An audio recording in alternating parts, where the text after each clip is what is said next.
Selamat pagi Bu. Jadi pada pagi hari ini kami sangat beruntung karena mendapatkan kesempatan luar biasa untuk dapat belajar langsung dari Bu Nani, terutama mengenai pengembangan oligosakarida dari karbohidrat lokal untuk aplikasi produk nutraceutical. Kemudian nanti ada pembicara kedua kita, yaitu Angel Koh. Good morning, Angel Koh. Selamat pagi. Oke, selamat pagi. Selamat pagi, Angelko. Angelko adalah Product Manager Protein Research Southeast Asia pada Bio-Rad, yang pada hari ini akan sharing mengenai Advanced Carbohydrate Analysis using Aminec HPLC column. Oke, selanjutnya saya akan menjelaskan mengenai aturan teknis pada webinar kali ini. Yang pertama, webinar dilakukan secara panel, sehingga akan terdapat presentasi materi oleh kedua panelis terlebih dahulu, kemudian diakhiri dengan sesi pertanyaan. Adapun aturan untuk memberikan pertanyaannya adalah pada saat pembicara sedang memberikan materi, peserta diperbolehkan langsung menuliskan pertanyaan pada icon Q&A yang ada di bawah Zoom-nya. Jadi di bawah Zoom nanti ada tulisan Q&A, nanti rekan-rekan dapat menuliskan pertanyaan di situ. Setelah sesi presentasi materi oleh kedua pembicara selesai, pertanyaan-pertanyaan dari rekan-rekan akan ditanyakan kepada pembicara yang dituju. Untuk format pertanyaan yang diajukan, nanti rekan-rekan dapat menulis nama, kemudian garis bawah institusi, kemudian garis bawah pembicara yang dituju. Format ini nanti akan saya berikan di kolom chat agar tidak lupa, gitu ya. Kemudian aturan yang kedua adalah nanti di akhir acara webinar akan ada hadiah menarik dan hanya untuk 2 orang penanya terbaik. Diumumkan di akhir acara, seperti itu. Jadi jangan ragu-ragu untuk bertanya kepada panelis-panelis kita hari ini. Baik, untuk mempersingkat waktu, langsung saja kita ke narasumber yang pertama, yaitu Doctor of Engineering, Nani Rahmani. Mohon izin Bu Nani, saya akan membacakan secara ringkas CV Ibu. Jadi, Dr. Nani sendiri saat ini merupakan peneliti ahli media pada bidang ilmu bioteknologi dan bioproses di BRIN. Kemudian peneliti yang lahir di Sukoharjo pada tanggal 15 Desember tahun 1976 ini menyelesaikan S3-nya di Universitas Kobe pada bidang teknik kimia. Penelitian yang beliau tekuni selama ini sudah tidak diragukan. Terakhir pada tahun 2002, beliau mengerjakan penelitian dengan judul Pemanfaatan Keanekaragaman Hayati Mikroorganisme Laut Indonesia untuk produksi enzim polisakaridase, meliputi agarase, alinetilase, kitinase, dan karagenase untuk pengembangan produk nutrisetikal. Topik yang akan dibawakan oleh Bu Nani pada hari ini masih berhubungan dengan produk nutraceutical, lebih tepatnya yaitu pengembangan oligosakarida dari karbohidrat lokal untuk aplikasi produk nutraceutical. Untuk itu, saya persilahkan kepada Bu Nani untuk memaparkan materi dengan waktu kurang lebih 30 menit ya Bu ya. Ya Bu Nani? Oke. Ya, baik. Oke, kepada Bu Nani saya persilahkan. Saya izin share screen dulu ya, Mbak. Iya, Bu.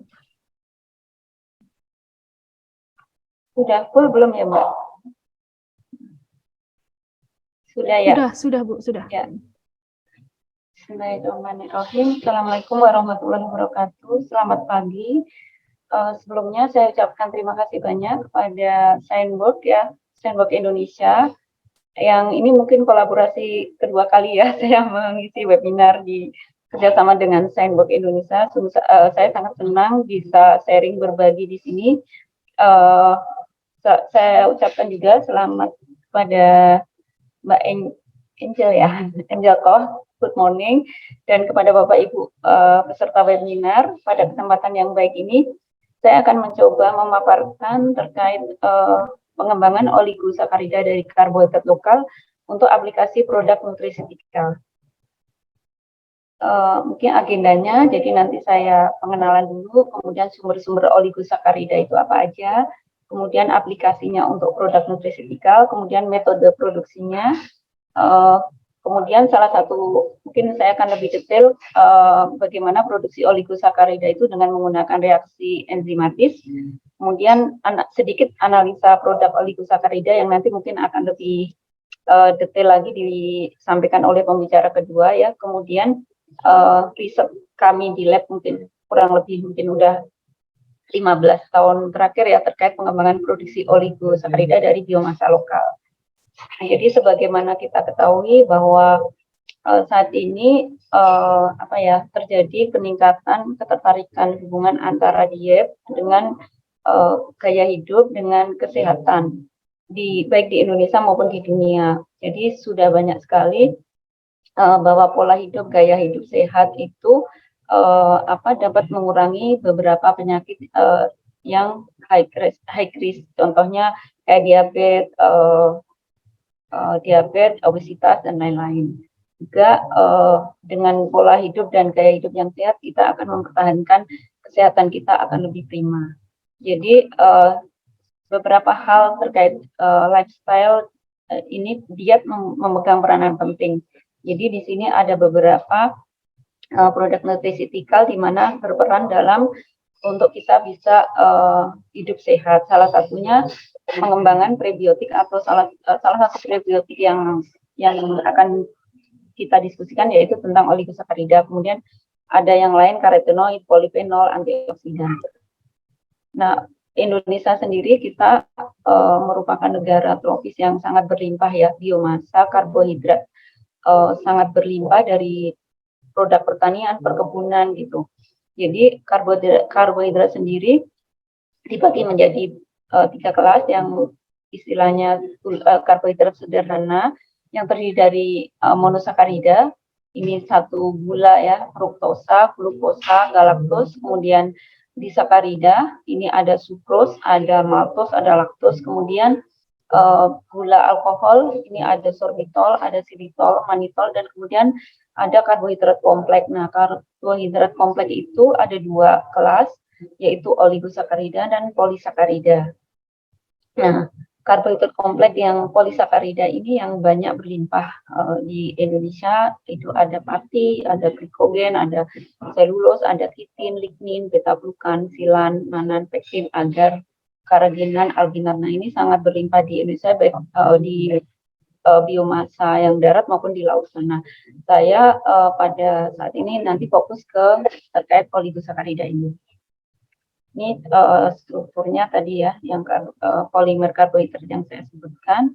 Nah, kemudian sumber-sumber oligosakarida itu sebetulnya sudah banyak secara alami itu ada ya di produk makanan atau minuman yang sehari-hari kita konsumsi. Contohnya untuk frukto-oligosakarida itu ada di pisang, kemudian ada di bawang putih, ada di bir, ada di madu, ada di tomat. Kemudian kalau galakto-oligosakarida ada di susu ibu ya, sama susu sapi. Silo-oligosakarida juga banyak berkembang, ada di dari madu, buah-buahan, dan sayur-sayuran. Kemudian raffinus oligosakarida banyak di kacang-kacangan, dan isomalto-oligosakarida ada di gula tebu atau di madu. Nah, di samping oligosakarida itu dihasilkan oleh makanan atau minuman yang bisa kita konsumsi sehari-hari, kita juga bisa membuat sendiri secara sintetis. Nah, sumber oligosakarida untuk secara sintetis ini kita bisa memanfaatkan tadi yang saya sebutkan sebelumnya, yaitu polisakarida atau karbohidrat yang ada di yang kita punya. Contohnya silan. Polisakarida silan ini banyak ada di limbah-limbah perkebunan, contohnya kelapa sawit, di industri tebu. Nah, ini untuk mendapatkan silo oligosakarida bisa kita hidrolisis salah satunya dengan menggunakan silanase. Kemudian untuk pektin, ini pektin banyak ada kulit apel, kulit jeruk, kemudian ada di kulit kakao. Ini juga bisa kita kembangkan menjadi oligosakarida menggunakan enzim pektinase. Kemudian kalau manan, polisakarida manan ini banyak di tungkil kelapa sawit salah satunya, ada juga di buah kolang-kaling. Nah, buah kolang-kaling ini salah satu yang mananya sangat tinggi, dan kebetulan saya tahun ini kebetulan riset memproduksi monooligosakarida yang diproduksi berdasarkan kolang-kaling ini dengan pendanaan dari RIM PDP.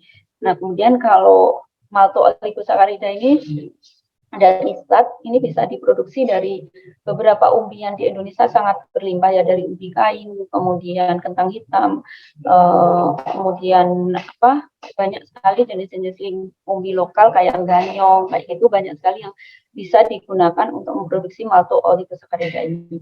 Kemudian yang dari polisakarida laut ada kitin ini banyak di kulit udang, kemudian ini juga bisa digunakan untuk produksi sitooligosakarida. Nah, kemudian ada di rumput laut yang merah ini karagenan, ini bisa digunakan untuk memproduksi karagen oligosakarida. Nah, riset terkait aplikasi oligosakarida di nutristikal ini sangat cepat ya. Kalau lihat datanya ini di jurnal, ini salah satu contoh saja produksi yang ini silo oligosakarida ini di paper. Jadi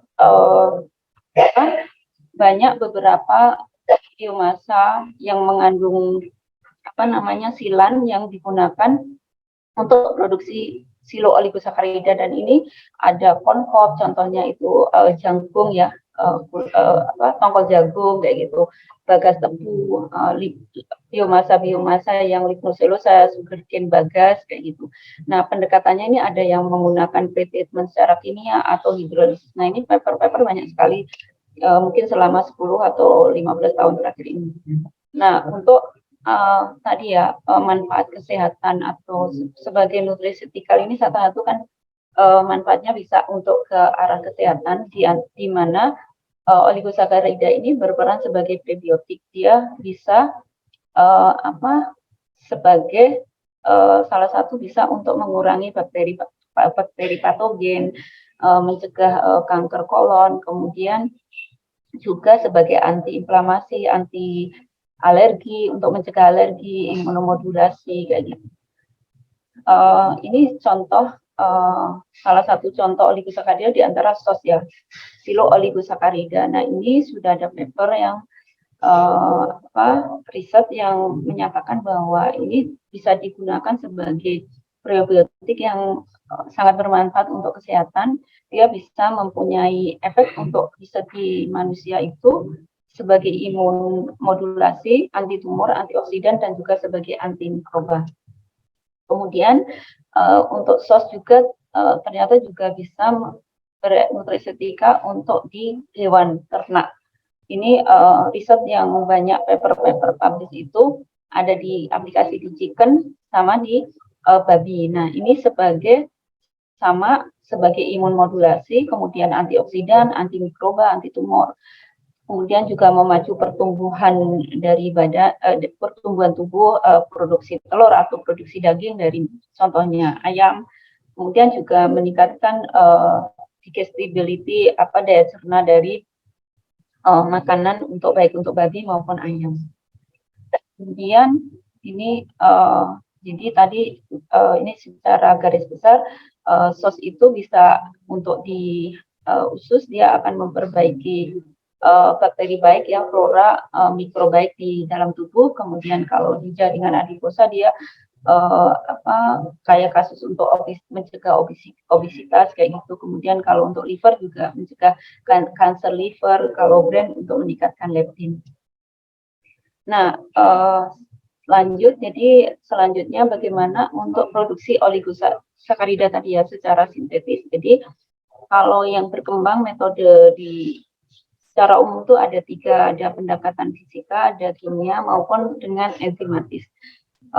Pertama dengan fisika. Nah, fisika ini bisa dengan treatment hidrotermal atau autohidrolisis. Jadi biomasa itu tinggal dipanaskan di suhu 180 sampai 240 derajat Celcius.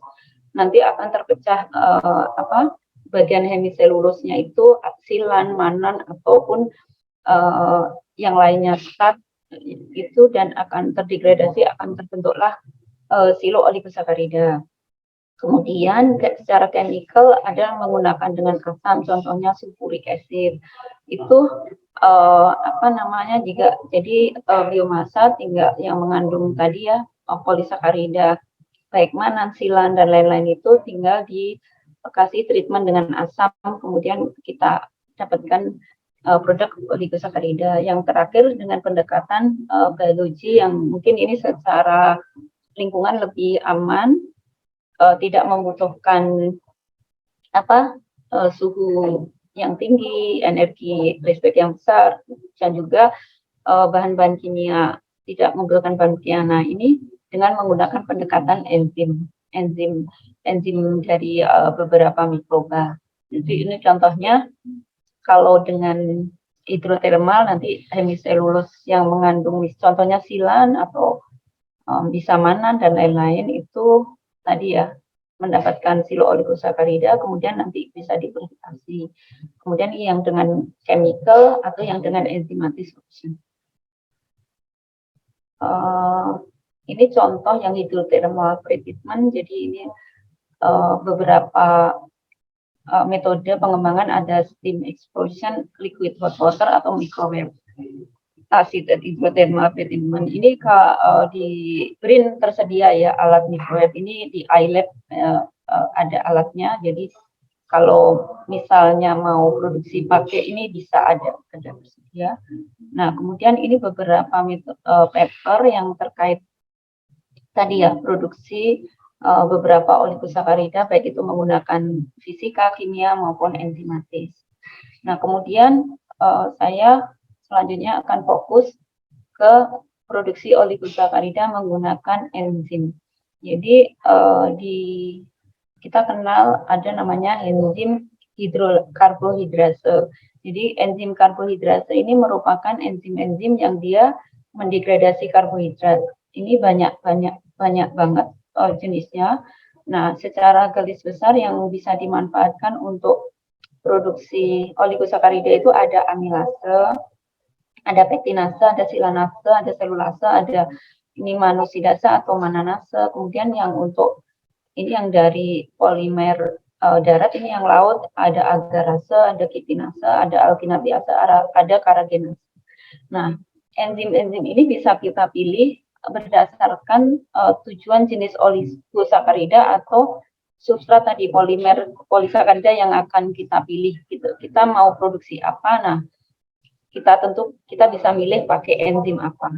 Jadi contohnya ini beberapa karbohidratnya, dia ada pektin, start, selulose, hemiselulose, kitin, agar, alginat, karagena. Dari beberapa biomasa, dari beberapa polimer karbohidrat ini nanti kita bisa hasilkan berbagai macam oligosakarida dengan menggunakan berbagai enzim.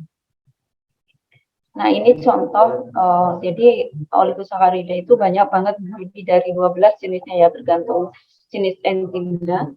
Ini yang nomor 1 sampai nomor 5 ini ada galacto oligosakarida, silo oligosakarida, mano, pekti, dan malto. Ini kebetulan sudah kita kembangkan mungkin 10 tahun terakhir di lab kita. Jadi kita punya semua enzim-enzimnya ini dari screening isolat unggul punya Indonesia ya, dan spesifik memang mampu menghasilkan berbagai jenis oligosakarida ini.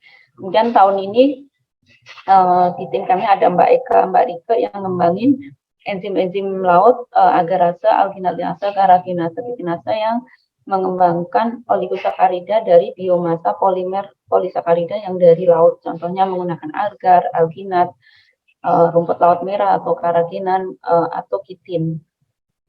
Dan ini juga alhamdulillah dapat pendanaan 2 tahun lalu, sama alhamdulillah tahun ini lanjut ya untuk riset yang oligosakarida dari polisakarida laut. Ini contohnya beberapa tadi ya lanjutan paper yang jenis-jenis oligosakarida yang dihasilkan dari beberapa sumber tadi saya ceritakan, ada feedstock atau biomasa atau polimer yang melimpah di Indonesia. Nah, kemudian untuk scale up produksi, misalnya mau produksi oligosakarida secara bioreaktor menggunakan reaktor, biasanya kalau kita biasanya dioptimasi dulu skala Erlenmeyer Flash Kalau secara enzimatis berarti konsentrasi substratnya, konsentrasi enzimnya, suhu reaksinya, kemudian berapa lama. Nah, setelah dapat optimasi baru kita masuk ke bioreaktor ini. Di BRIN sendiri kita ada berbagai ukuran bioreaktor yang bisa dimanfaatkan untuk produksi oligosakarida ini ya. Ada yang dari 250 mili sampai ada yang 3 liter, ada yang 5 liter, bahkan kalau di Serpong, di BRIN Serpong itu sampai ada yang di atas 1000 liter. Nah, ini pendekatannya kita tentukan source-nya tadi ya. Polimer substratnya itu mau apa?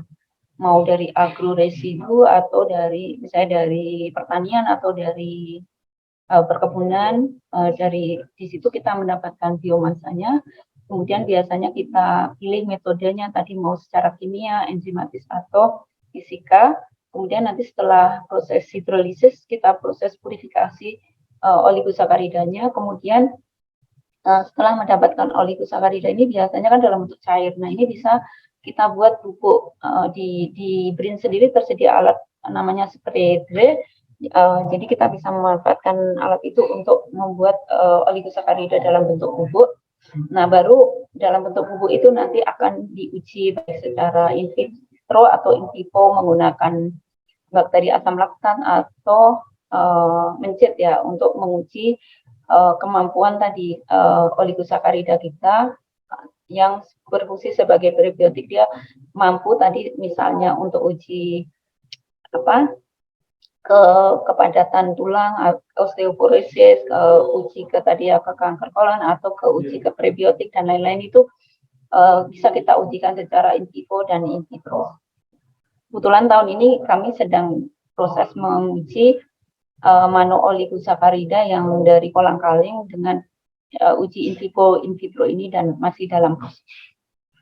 Nah, untuk selanjutnya ke analisa oligosakarida mungkin nanti lebih detail akan dijelaskan oleh pembicara kedua. Jadi ini saya secara garis besar saja untuk mengetahui produk enzim kita atau produk jenis oligo apa yang kita produksi itu. Pertama, secara kualitatif kita menggunakan TLC, thin layer chromatografi. Jadi ini sangat simpel dengan menggunakan TLC chamber, kemudian TLC flap, kemudian kita menggunakan fase gerak. Fase geraknya beberapa chemical organik biasanya. Ini tergantung jenis oligosakaridanya. Kemudian nanti ada pewarnanya. Nah, jadi ini sampel oligosakarida kita totol kayak gitu ya di plate TLC, kemudian kita running dengan fase gerak yang ada, baru nanti di spray dry. Nah, muncullah seperti ini. Jadi ini contoh oligosakarida yang dari produk kami ya. Ini silo oligosakarida. Jadi ini menggunakan enzim silanase yang sudah direkombinan, istilahnya sudah di cloning gen penyandi silanase dari mikroba lokal juga punya Indonesia. Kemudian enzim rekombinan silanase murninya dipakai untuk menghidrolisis silan. Nah, hasilnya seperti ini, cantik banget. Jadi ini bisa menghasilkan ini X1, gula 1, gula 2, gula 3. Jadi standar oligosakarida itu mahal banget ya. Contohnya yang silanase ini X2 gitu berapa miligram aja harganya 7 sampai 9 juta. Jadi kalau kita bisa memproduksi ini aja, dimurnikan ini aja, kita bisa produksi standar dan bisa mungkin kedepannya pengen berharap bisa itu ya swadaya standar ini bisa mandiri, karena di BRIN sendiri ada alat HPLC preparatif yang sangat bisa banget untuk memisahkan jenis-jenis oligosakarida ini. Kemudian kalau secara kuantitatif kita menggunakan HPLC. Sebetulnya ada banyak untuk pemisahan ini. Kebetulan yang tersedia di BRIN untuk saat ini saya menggunakan HPLC ini ya, yang detektornya pakai RID. Sebetulnya bisa pakai ILSD dan kebetulan tahun ini sudah ada 2 HPLC yang detektornya pakai ILSD, tapi saya belum mencoba, jadi mungkin kedepannya kita bisa mencoba menggunakan ILSD. Jadi ini pakai RID. Kita nanti harus memilih kolom yang digunakan untuk memilih jenis. Jadi tergantung jenis gulanya, tergantung jenis oligosakarida kita dalam menentukan kolom ini. Nah, nanti kita running di alat HPLC akan muncullah konsentrasi dari jenis oligosakarida yang kita produksi. Nah, kemudian ini saya cerita sedikit terkait riset pengembangan oligosakarida dari biomasa lokal yang sudah kita kerjakan di lab. Yang pertama, mungkin saya sedikit cerita tentang pengembangan silo oligosakarida dari biomasa silan. Ini papernya, jadi di Indonesia kan banyak sekali ya industri tebu, industri gula tebu, dan ini banyak menghasilkan limbah sugarcane bagas itu banyak banget. Nah, kita waktu itu mengekstraksi silan ini, silan dari bagas, kemudian kita hidrolisis dengan menggunakan enzim silanase, dihasilkanlah apa namanya silo oligosakarida. Nah, kita bandingin enzim yang kita gunakan ini, enzimnya enzim rekombinan yang kita produksi sendiri ya. Ini dengan silan komersial ini ada beach, ada beer, ada oat. Saya mau izin minum dulu ya.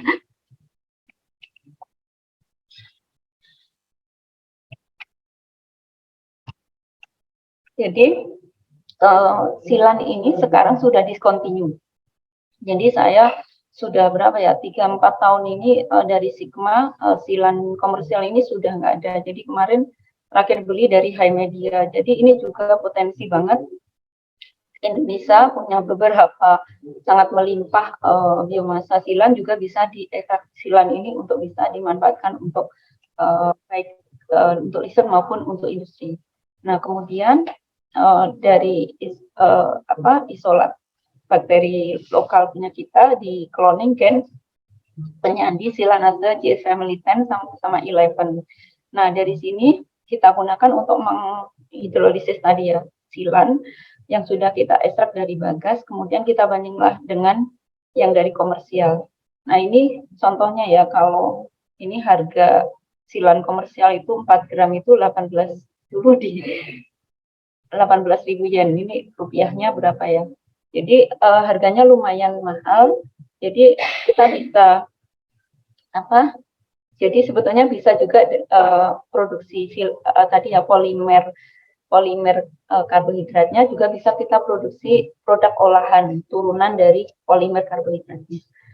Nah, ini kita running dulu standarnya. Jadi kita pakai standar X1 silos, X2 silobios, X3 silobios sampai X6. Nah, ini setelah kita running nanti ketemulah retention time-nya ya. Nah, kemudian ini baru produknya kita analisa hasil degradasinya ini juga dengan HPLC. Nah, ini hasilnya. Jadi yang sebelah kiri ini TLC-nya, yang sebelah kanan ini konsentrasinya dengan menggunakan HPLC. Jadi ini itu sangat cantik sekali, terpisah dengan baik silan ini dari bagas nih. Jadi ekstrak bagas tebu didegradasi dengan enzim rekombinan silanase. Jadi kalau yang silanase family 10 ini memang dia menghasilkan silos gula monomer juga oligosakarida dari X2 sampai X4. Tapi kalau yang uniknya yang silanase GS Family 11 ini dia tidak menghasilkan silos tapi khusus menghasilkan silo oligosakarida X2 sampai X5. Jadi kalau seandainya kita pengen produksi hanya silo oligosakarida aja, ya udah kita bisa menggunakan enzim yang GS Family 11. Tapi kalau mau ada, kita juga bisa menghasilkan silos juga selain silo oligosakarida, kita bisa menggunakan enzim yang GS Family 10. Kemudian ini tadi kan dari biomasa lokal. Nah, enzim kita bandingkan nih dengan yang silan komersial. Ini hasilnya juga hampir mirip ya. Ini ada 3 silan komersial yang kita uji. Ini GS Family 10, jadi dia juga menghasilkan silos dan silo oligosakarida. Kemudian ini yang GS Family 11 juga sama, baik di silan komersial maupun tadi yang silan yang diekstrak dari bagas, itu juga mampu mendegradasi silan menghasilkan silo oligosakarida. Nah, kemudian yang kedua, pengembangan monooligosakarida dari biomasa Manan. Nah, biomasa Manan ini juga sangat berlimpah ya di Indonesia itu. Kebetulan di lab kami penelitian Manan ini sudah mungkin 20 tahun ada kali. Jadi paten terkait produksi monooligosakarida dari Manan itu sudah 3 yang granti. Jadi tapi memang kita ada kendala untuk bisa menghubungkan dengan swasta gitu ya. Jadi kita sudah berhasil produksi ini yang dari porang, pungkil kelapa sawit maupun dari kolang kaling. Nah, dari 3 ini kita sudah ada patennya, istilahnya protokol establis untuk produksi yang monooligosakarida ini. Nah, ini juga sama, kita menggunakan pendekatannya ada yang enzim rekombinan, ada yang dengan wild type. Nah, yang dengan rekombinan ini kita juga punya koleksi enzim mananase dari isolat lokal, dari kita screening dari 500 isolat actinomycetes dan menghasilkanlah salah satunya kandidat unggul yang menghasilkan mananase. Nah, ini kita cloning, dapat rekombinan. Nah, ini kita aplikasikan di beberapa biomasa baik yang komersial maupun yang lokal, dan dia berhasil menghasilkan ini. Jadi kalau di ini contohnya, kalau di LBG Ivorenat Konjac ini kan Manan yang komersial gitu, dari ini dari Sigma, ada yang dari Megazin ya. Ini kita juga enzim kita mampu mendegradasi dan terpisah dengan sangat cantik sekali ini di Ivorenat X2 sampai X5, kemudian yang LBG juga sama. Kemudian di porang potato dan di Indonesia ini banyak sekali ya, berlimpah konjak suwak ya, suwak. Nah, salah satunya yang paling besar itu ada perusahaan di Surabaya ya, yang perusahaan tepung porang yang banyak diekspor ke Jepang untuk konyaku, untuk produksi konyaku. Nah, waktu itu kita beli itu tepung porangnya dari sana, kemudian kita manfaatkan untuk riset untuk produksi oligosakarida ini. Kemudian ini juga mampu mendegradasi, standarnya juga bisa. Nah, selanjutnya untuk pekti oligosakarida ini dari biomasa yang mengandung pektin. Nah, Indonesia itu juga sangat berlimpah banget ya, limbah-limbah dari ini contohnya yang ini kita kerjakan juga. Kemudian dulu punya bimbingan mahasiswa yang ini ini dari kulit kako, ini jeruk dan apel.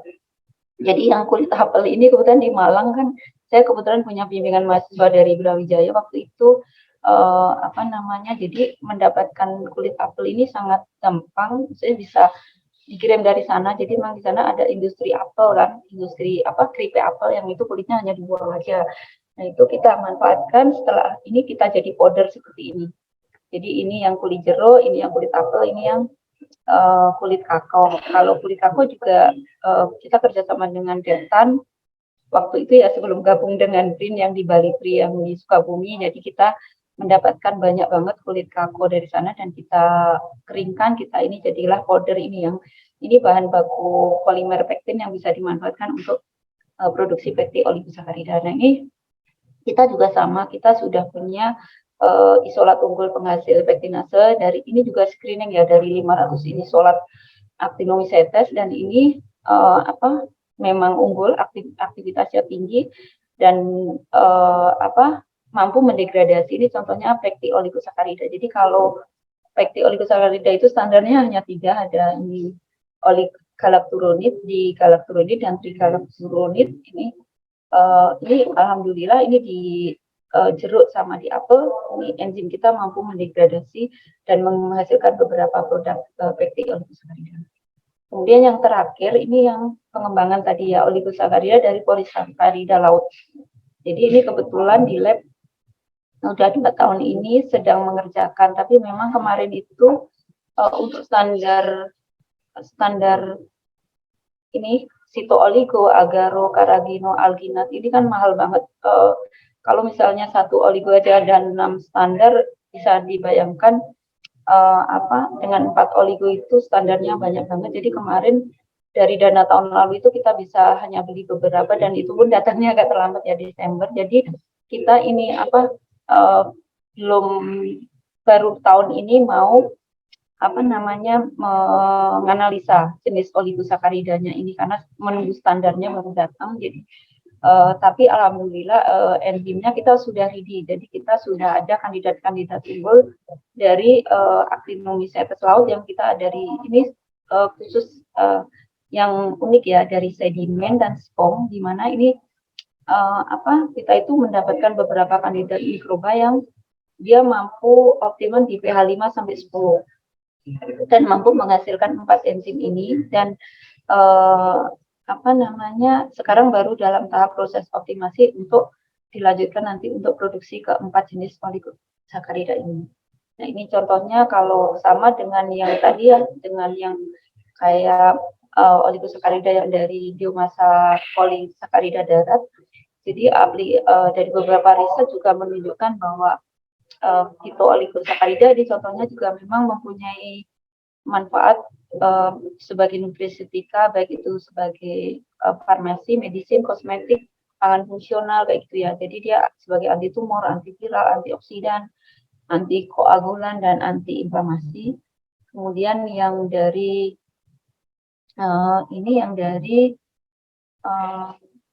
alginat liase ini juga ya mempunyai beberapa aktivitas di medis maupun di pertanian. Kalau di medis dia sebagai antibiosis, anti kanker, anti tumor, tapi kalau di pertanian ternyata dia bisa untuk memacu pertumbuhan dari tanaman, kemudian memacu penyerapan dari mineral. Nah, kemudian kalau yang agar oligosakarida dia sebagai whitening, skin whitening, kemudian sebagai anti-inflamasi, kemudian juga menstimulasi pertumbuhan bakteri baik yang ada di tubuh. Kemudian yang karatinase juga sama, dia fungsinya juga imunomodulasi sebagai anti tumor, antioksidan, antibakteri, dan antiviral. Nah, terakhir, jadi ini beberapa produk enzim yang untuk produksi oligosakarida sudah ready di lab kami. Jadi silakan kalau dari Bapak Ibu akan kerjasama memanfaatkan untuk ini dengan sangat senang hati. Jadi kita ada pektinase, ada silanase, ada mananase, ada amilase yang sudah ready ya, istilahnya metodenya produksi sudah established, sudah ada patennya semua ini, dan siap untuk bisa kita misalnya memanfaatkan kolaborasi untuk bisa misalnya dimanfaatkan salah satunya untuk produksi oligosakarida. Mungkin ini nanti kalau misalnya ada yang mau kerjasama, kontak ini alamat email saya, silakan, nanti sangat senang sekali bisa melalui webinar ini, semoga bisa menambah jaringan, bisa menambah untuk bisa berkolaborasi. Terima kasih Mbak Isa, saya kembalikan waktunya kepada Mbak Isa. Assalamualaikum warahmatullahi wabarakatuh. Waalaikumsalam warahmatullahi wabarakatuh.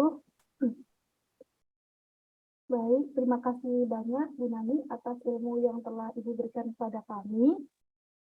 Oke, jadi kalau misalnya dapat saya rangkum sedikit, tadi itu produk nutraceutical itu berfungsi atau fungsinya itu sebenarnya bagi tubuh untuk membuat tubuh menjadi sehat gitu ya. Kemudian fokusnya salah satunya pada karbohidrat karena karbohidrat sangat melimpah. Kemudian tadi dijelaskan juga kalau karbohidrat itu terbagi menjadi 3 kelas, dari yang sederhana hingga yang kompleks. Kemudian sumber oligosakarida secara alami itu sebenarnya terdapat pada produk-produk yang secara umum kita bisa temukan di kehidupan kita sehari-hari, baik makanan maupun minuman. Contohnya adalah pada pisang tadi. Kemudian fungsi oligosakarida sendiri, dia berperan sebagai prebiotik, yaitu dapat mengurangi bakteri patogen. Kemudian dia juga berfungsi sebagai antiinflamasi, antimikroba, anti tumor, serta sebagai imun modulator, sehingga sangat berperan dalam nutraceutical. Kemudian tadi dijelaskan juga untuk produksi oligosakarida bisa dilakukan secara sintetik, secara kimia, fisika, maupun enzimatis. Misal kalau secara fisika dengan biotermal, kemudian kalau secara kimia tadi dapat menggunakan asam sulfur, kalau secara enzimatis dapat dengan hidrolisis enzim. Nah, untuk hidrolisis enzim ini tergantung source-nya, kayak gitu. Kemudian Untuk produksi oligosakarida kalau mau menggunakan skala besar dengan bioreaktor dapat dioptimasi terlebih dahulu pada skala lab. Tentunya dengan menentukan dulu source-nya, kemudian dipilih metodenya. Metodenya apakah tadi secara fisika, kimia, ataukah enzimatik. Kemudian hasilnya nanti dipurifikasi, bisa dengan dibuat menjadi powder, kemudian nanti diuji ya secara in vivo untuk karakterisasi. Untuk analisis produk oligosakarida dengan kromatografi dapat digunakan menggunakan tim kromatografi, bisa juga dengan kuantitatif dengan HPLC. Tadi Bu Nani juga sharing mengenai penelitiannya yaitu pengembangan silo oligosakarida dan pengembangan pekti oligosakarida dari biomasa pektin dari kulit buah apel dan jeruk. Untuk yang agarase dan kitinase dari sedimen dan spong saat ini masih sedang diteliti oleh Bu Nani dan beliau sangat terbuka apabila ada rekan-rekan di sini yang ingin bekerja sama seperti itu. Kemudian nanti dari masing-masing oligosakarida yang tadi telah disebutkan oleh Bu Nani tentunya memiliki peranan masing-masing dalam nutrasetikal yang fungsi umumnya adalah bermanfaat bagi tubuh. Gitu ya Bu Nani rangkumannya. Baik, untuk rekan-rekan yang hendak bertanya, sangat saya persilahkan, jangan sungkan di kolom Q&A. Nanti pertanyaannya akan kami kumpulkan dan dijawab oleh para notulen, para narasumber di akhir setelah semua selesai memaparkan materinya. Gitu. Kemudian selanjutnya kita bisa langsung ke narasumber yang kedua yaitu Angel Koh. Angel Koh di sini adalah product manager khusus riset protein di Bioret Lab. Angel lulus dengan gelar MSc dari Universitas Sains dan Teknologi Pohang, Korea Selatan pada bidang biologi struktural. Beliau juga memperoleh gelar BSc dari National University of Singapore dengan konsentrasi ilmu biomedis. Kemudian Angel memulai karirnya sebagai asisten riset dan penguji pada Cancer Science Institute of Singapore dan National University Health System Translational Center for Development and Research. Beliau bekerja pada pengujian onkologi dan in vivo assay. Angel sendiri sangat tertarik pada teknologi terbarukan yang dapat membantu memajukan penemuan dan penelitian. Pada webinar kali ini, Angel Koh akan berbagi mengenai advanced carbohydrate analysis using Aminec HPLC column. Okay, Angel, you have 30 minutes for presentation. Question and answer will be held at the end after your presentation. I invite you to start the presentation, please. Slides.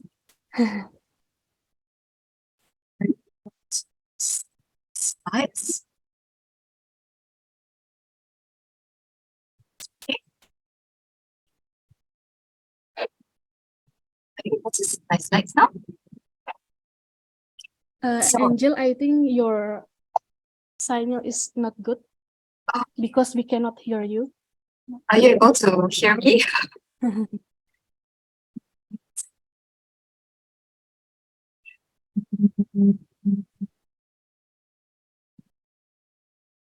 Are you able to hear me right now? No. Yes, but not clearly. Yeah. What about like this? Is it better if I talk like this? Yep, better. Okay, sure. All right. So thank you very much for inviting me for today's collaborative event by Brain as well as BP Science Work. So I'm Ashley Koh. I'm the product manager for protein research in Southeast Asia.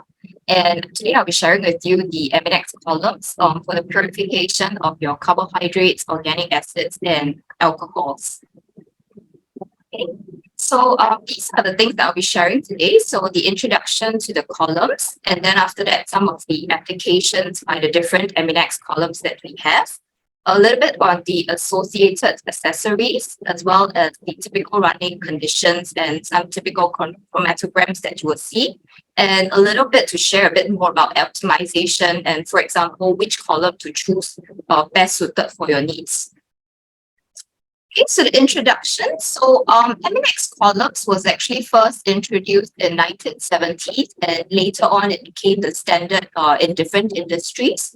So you can see over here that it's a stainless steel column body, and it's a carbohydrate, it's a HPLC column, which is suitable for the purification of your carbohydrates, organic acids, as well as alcohols. So it's actually packed with a styrene divinyl benzene based resin, and then together with some sulfonic acid functional groups, as well as a counter ion. We've got like hydrogen, calcium, lead, sodium, potassium, as well as silver. And the particle size of this is actually about 7 to 11 microns. Okay, so one of our best-selling columns here is actually the MNX HPX 87H. And what exactly does it mean? So 87 actually refers to the percentage of the cross-linkage, and then H is over here, the counter ion in the ionic form that you see. Okay, so what exactly is cross-linking, for example? So basically, if let's say you have something that's of a lower percentage cross-linkage, that means your larger molecular weights can actually pass through. So for example, your oligosaccharides, okay? If let's say I want to go down to very small molecular weight compounds, then definitely I need to choose something of a higher percentage cross-linkage. Okay, so the MNX column is actually very interesting. It actually combines multiple modes of interaction. So for example, you have ion exclusion, ion exchange, you have site exclusion, you have the ligand exchange as well. You also have hydrophobic interactions, reverse phase, etc. And together, right, all these multiple modes of interaction actually offers it a unique ability to separate the compounds.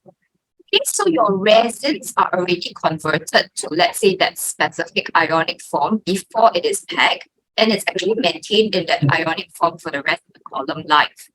Okay, so how does this benefit you? Basically, it makes it very, very simple. One is simple sample preparation. All you need to do is just put the sample through a 0.45 micrometer filter and then proceed on with the rest of the experiment. And then two is that it's a very simple isocratic method. So a lot of it uses just water or, for example, diluted sulfuric acid for dilution. Okay, so of course, to help you with your experiments, we actually have a bulletin that's being published. It covers the overview as well as strategies for the bioorganic molecule purification. So for example, as Dr. Kamani has shared, you have like oligosaccharides, fructooligosaccharides, zero oligosaccharides, etc. All these actually, we do have a bibliography which is being published. So you can see, for example, we do from food and beverage to dairy, fruits and vegetables, wine and beer, fermentation, bacterial yeast studies, etc. So different kinds of applications are possible with these columns. Okay, so it's used in academia. For example, we've got biofuels research and also the food-based research. And to these customers, food data is actually very important. Okay, and then same thing, we also have it being used in the industries. So for example, ADM is actually based in Chicago, and we've got Cargill, which is based in Minnesota. And then we also have people that's working on the biofuels. So for example, Renova is working on biofuels and renewable energy. And these people, this industry users are actually having very high volume kind of usage. So what exactly important to them is actually the consistent quality. Okay, because these actually goes out as maybe food, as biofuels that you need to roll out to the people that are using it. Okay, so how do we actually guarantee this quality? Over here, I can see that basically the A is actually after just one injection, and you can see the different organic acids which are being purified. B is actually after 200 injections, and you can see that they maintain that tall and narrow peak as well as the retention times. Okay, and also you have excellent column to column as well as lot to lot reproducibility. So for us internally, we do testing as well. This one, for example, is actually the actual retention times which were measured for 203 columns. And you can actually see that they have standard deviations of about 4.1 to 7.6%. Okay, and each column is actually tested individually. So we actually give you this QC chromatogram together with each column. together with all the peaks, different individual peaks. Okay, so you can actually compare them with the standards. If let's say you see, for example, sometimes your peak, there's a bit of peak shouldering, there's a bit of a tail end, then maybe it's time to change the column rating. Okay. So we also do it for pharmaceutical solutions, for example, like IV solutions. And actually, we do have dual detection to actually provide that quantitative profile. So, for example, your refractive index would be the one that's measuring all your carbohydrates like glucose, fructose, etc. And then we also have the UV absorbance, which measures your organic acids like acetic acid, gluconic acid, etc. Okay. So, which systems then would you be able to use these columns with? Okay, so if you are using a standard HPLC system with about 0.01 inch internal diameter tubing, generally it's fine, you can proceed. So we have like Agilent, we have Waters, we have Shimadzu, all these you can actually use with this particular columns. Okay, so take note that the bread pressure for these columns is actually 1,500 psi, which is about 10 megapascals. Okay, so we also have our BioRad NGC system, which looks like this. So typically, our BioRad NGC system is not a HPLC system, it's actually an FPLC system. But because the pressure limit for the system is actually 25.2 megapascals, so it's actually enough for this type of columns. And we do have a simple setup over here. For example, you have an F10 gradient pump, followed by the inject valve that you inject your samples in, and then you run it through the column, and it can be measured by the multi-wavelength detector of up to 4 different wavelengths, and also the RI detector. Okay, so this is just an example of a chromatogram which is seen on our software. So this function called peak integration is actually very useful. For example, I want to find out what is the area under this peak, which is how many ml times how much of the MAU. Okay, so this one click button can actually show me the values very, very quickly. Okay, so some of the applications of our columns, for example, we have the 87H, which is used for organic acids and sugars. We also have it in very short column, 15 SCM forms of fast acid and fermentation monitoring columns. We can also do for acylated amino acid separations, biofuel analysis. So you can see actually we have many applications for this particular column, which is why it's one of our best-selling ones. Okay. We have the 87C, which is actually more for high fructose corn syrup, basically your 6-carbon sugars, and also like the sugar alcohols like mannitol and sorbitol. So I think I had a question earlier. This would be the most suitable column if, let's say, you want to tell between your alpha and your beta forms as well. Okay, so we have P column, which is mainly used for pentose sugars and also your cellulose hydroxylates. Okay, so resolution of your sucrose, lactose, fructose, etc. in your dairy products as well. 87K is mainly used for molasses as well as corn syrup. And then we also have the 87N, which is for high sugars as well as high salt samples because they use the sodium as the counter ion. Okay, so it's actually able to remove the high salt from your samples itself. Okay, and then we also have, for example, the 42C. So this is for oligosaccharides, which is up to DP4. And we also have the 42A, which actually goes up to bigger oligosaccharides. So it's up to DP11.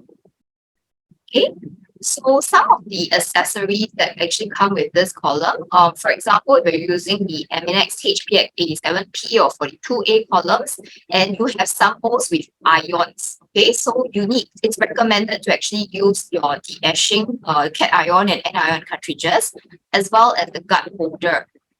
Okay, so why do you think you need to use these gut columns? Okay, basically it's because your samples are rarely pure. Sometimes you have crude samples that you actually injected, right?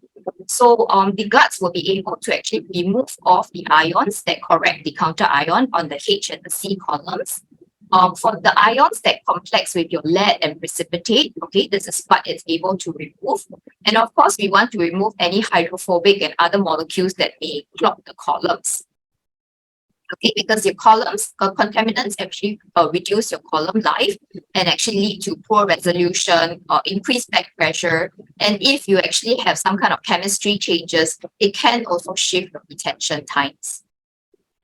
Okay, so yeah, so these are just some examples of the columns, and then we have the different counter ions, the general applications of which it's used for, and then also the cartridges and the holders that you're supposed to use with this column. So I won't go through these in detail, but there is a specific cartridge for every single kind of column. Okay, so some of the typical running conditions and the chromatograms that you might see. For example, the typical running conditions, basically you're supposed to maintain an isochromatic flow of no more than 0.6 mils per minute at the specified temperature. Okay, so the temperature is actually given together with the column itself. There's a temperature recommendation for it. Okay, so what you need to do is you need to equilibrate that column in the mobile phase until the baseline is stable. And then after that, you discard the eluate until everything is clear. Okay, so you need to run your standard for the first sample. And then thereafter, of course, you need to monitor your back pressure. Always use a gut cartridge as per recommended. And you start at the slow flow rate of 0.1 mils per minute. And then thereafter, you gradually increase it to the maximum of 0.6 mils per minute. Okay, so for Eminex HPX 87H, these typically run at ambient at 65 degrees Celsius. Okay, if you are working with ethanol, for example, do not go more than 30 degrees Celsius because these are more volatile. And then the sugar columns, most of them have best efficiency at 85 degrees Celsius, except for the 42A, which is run at 65 degrees Celsius. Okay, so some of the typical chromatograms that you might actually see with the columns. So for example, this is with the HPX 87H column. So you can see over here, you have very tall and narrow peaks, and these are of all the organic acids. Okay. And then as well as the 87C column. So remember the C ones are good for the 6-carbon sugars. So for example, you have the malazitones, which is actually your trisaccharide, polysaccharide. And then after that, you also have your disaccharides. And then finally, you also have your monosaccharides as well. Okay. And then the P columns, so P is actually good for pentoses as well as your cellulose hydroxylates. So these are good for example, you've got cellobiose, you've got the D-glucose, D-xylose, D-galactose, arabinose, etc. Okay. And then the 42A, so remember 42A is actually meant for oligosaccharides, which are up to DP11. So you can see over here, this is actually DP10. And then after that, you have different DPE. And then also you have the glucose, which is being diluted out as well. Okay. And also we have the shorter columns. So these are the fermentation monitoring columns. The typical runtime is usually about 5 minutes or so. So you put in same thing, it's about 20 microliters of injection volume. And then after that, you can actually get your answers, very, very quickly. But take note that for these type of columns, as well as the 87H columns, you cannot use sucrose samples because your sucrose samples, right, would actually break down into your glucose and fructose in the presence of the sulfuric acid as diluent. Okay. So a little bit on the optimization of the columns. So for example, we have all these resins in the different ionic forms, right? So which column, is the best suited for my experiments? So for example, if let's say I use 87C for mixture of carbohydrates, what happens is that my xylose, my galactose, as well as my mannose is eluted out as a single peak over here. So if let's say I want to elute out into individual fractions over here, okay, I would actually be using 87P, which is better for your pentoses. Okay. And then also you can actually add some organic modifiers like acetonitrile, and this can actually reduce your retention times by decreasing your adsorption. So for example, this is actually a Eminex HPX 87H column that was being used. So this A is actually without any acetonitrile, and then you have the B with 10%, 20%, and C is 30%. So of course, you can see that for C rise, right, you are actually unable to separate the individual peaks already. So that might not be suitable for my usage. Okay. But something like 20% acetonitrile, you're able to reduce that retention time, and yet you're still able to have the individual peaks. And that's something that you can actually consider for organic acids. Okay. Temperature wise, okay, so temperature also affects the column efficiency. So remember that every column actually has a recommended temperature that comes with the column information. So for example, the HPX 87C column, okay, this is what the chromatogram of it being at ambient conditions. So for example, you have a bit of shouldering, you have a little bit of teal over here, and the peaks are not very defined.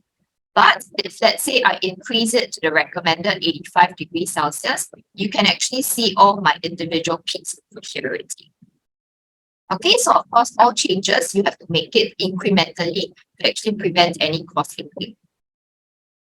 Okay, so I finished my presentation. If you have any questions, please feel free to email me at hd_po@bio-red.com.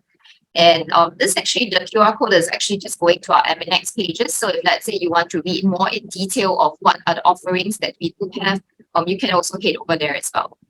Yeah. Okay, so thank you very much. Okay, thank you, Angel.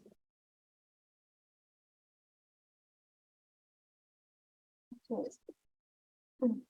Thank you, Angel, for sharing about advanced carbohydrate analysis using Aminex happy acid column, so that we can open our insight regarding this technology. Oke, saya akan merangkum presentasi dari Angel Koh.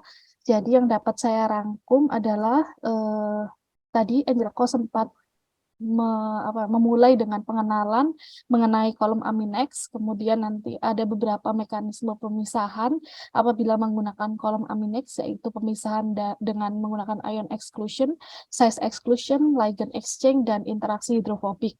Kemudian Aminex column biasa digunakan untuk penelitian-penelitian di universitas maupun di industri, terutama yang berhubungan dengan bidang makanan dan biofuels. Gitu. Kemudian kenapa teman-teman atau rekan-rekan di sini sebaiknya memilih kolom Aminex, karena tadi dijelaskan bahwa kolom Aminex memiliki long lifetime dan reprodusibilitasnya tinggi. Selain itu juga telah dilakukan QC terhadap kolom Aminex sebelum dijual seperti itu. Kemudian kolom Aminex ini suitable dengan HPLC system dengan 0,01 inci tubingnya. Contohnya adalah HPLC dengan merek Agilent, Water, Shimadzu, dan tentu saja Bio-Rad NGC system. Untuk aplikasi-aplikasi yang menggunakan Aminex column, misalnya pada purifikasi ya, atau sebagian besar itu pada purifikasi organik compound seperti itu. Terus terdapat beberapa macam kolom, misalnya untuk yang kolom 87H itu untuk purifikasi organik acid dan gula, untuk 87C itu untuk fruktosa dan sugar alkohol, untuk 87P itu untuk purifikasi pentose, untuk 87K itu purifikasi molas, terus 87N untuk purifikasi high salt sample dan beet sugars, 42C untuk oligosakarida, 42A juga sama untuk oligosakarida tapi sampai DP11. Terkadang kita juga selain kolom kita juga membutuhkan GARD ya.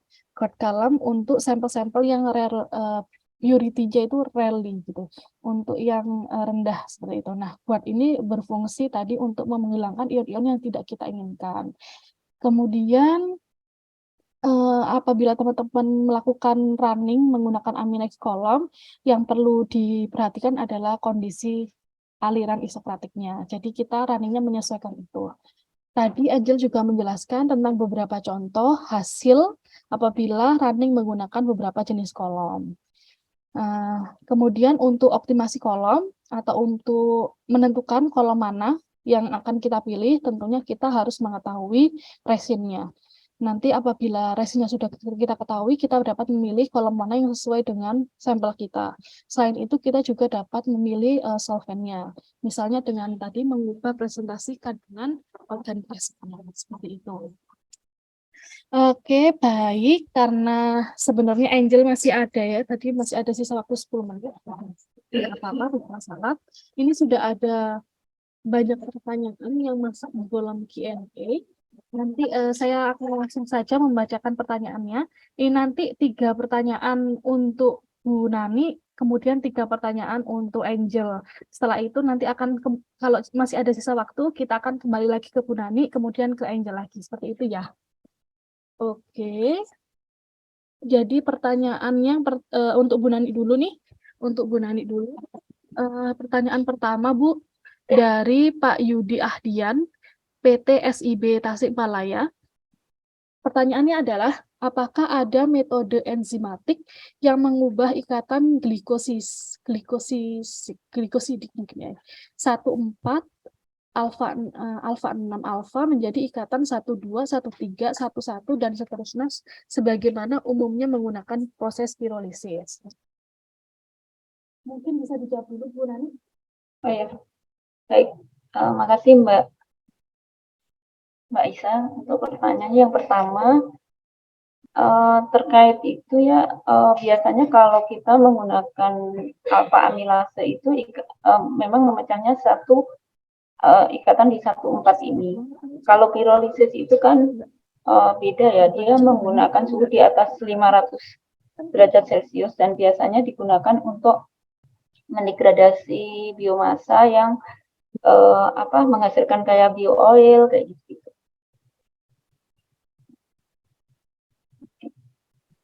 Semoga terjawab ya Mbak. Bu Nani, tadi yang terakhir suara Bu Nani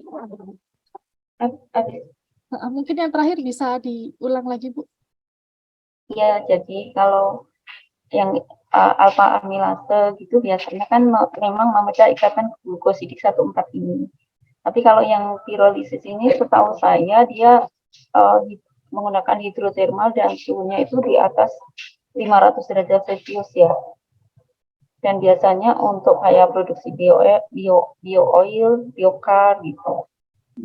Untuk mendegradasi biomasa contohnya yang lignoselulus kayak gitu untuk ke salah satunya untuk ke energi ya. Jadi memang tidak bisa disamakan ya Bu ya metode dengan Iya. enzimatik atau metode dengan pirolisis gitu ya Bu ya. Oke. Untuk pertanyaan kedua Bu Nani dari Habanal PT LNK, apakah ada perbedaan isomalto-oligosakarida dan malto-oligosakarida? Ya, Silakan.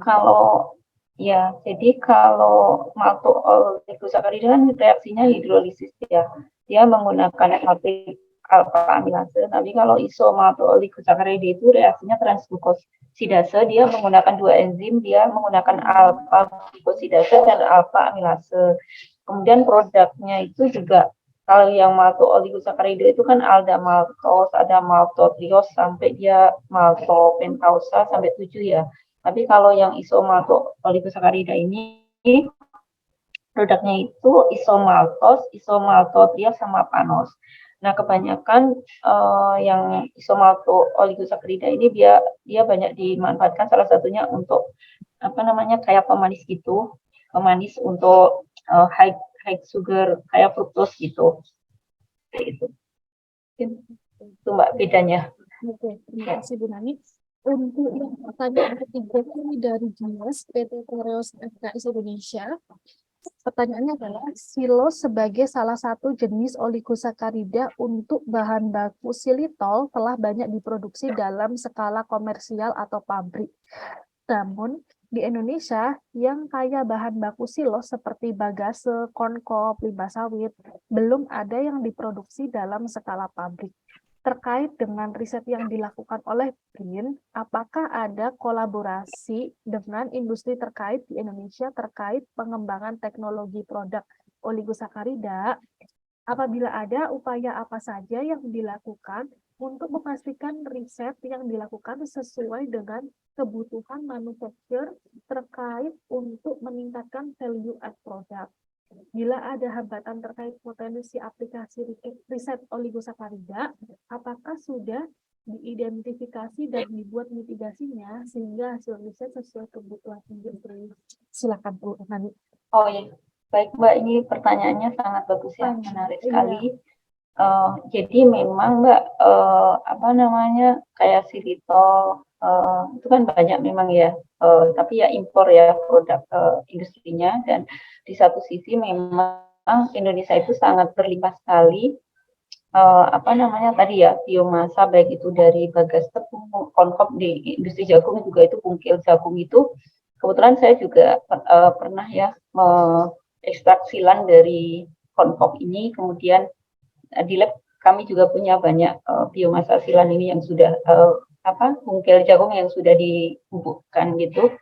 Kemudian limbah kelapa sawit, dan ini memang beberapa limbah yang sangat potensi untuk memproduksi silos yang nanti akhirnya salah satu silos ini bisa untuk memproduksi silitol. Nah, terkait kerja sama dengan industri, memang mulai tahun kemarin itu Mbak, kita kan dibentuk ini pusat riset mikrobiologi terapan yang memang digalakkan untuk bisa kolaborasi dengan mitra yang bisa memanfaatkan hasil-hasil riset kita. Jadi beberapa kemarin kita memang apa namanya, ada kunjungan juga ke perusahaan swasta untuk bisa menjajaki kira-kira apakah memungkinkan untuk kerjasama lanjut. Nah, kebetulan Januari kemarin itu kita ada baru inisiasi sih presentasi dengan Pertamina juga apa terkait apa produk yang enzim-enzim yang kita produksi, yang mana enzim-enzim ini sangat potensial tadi untuk menghasilkan silos ini.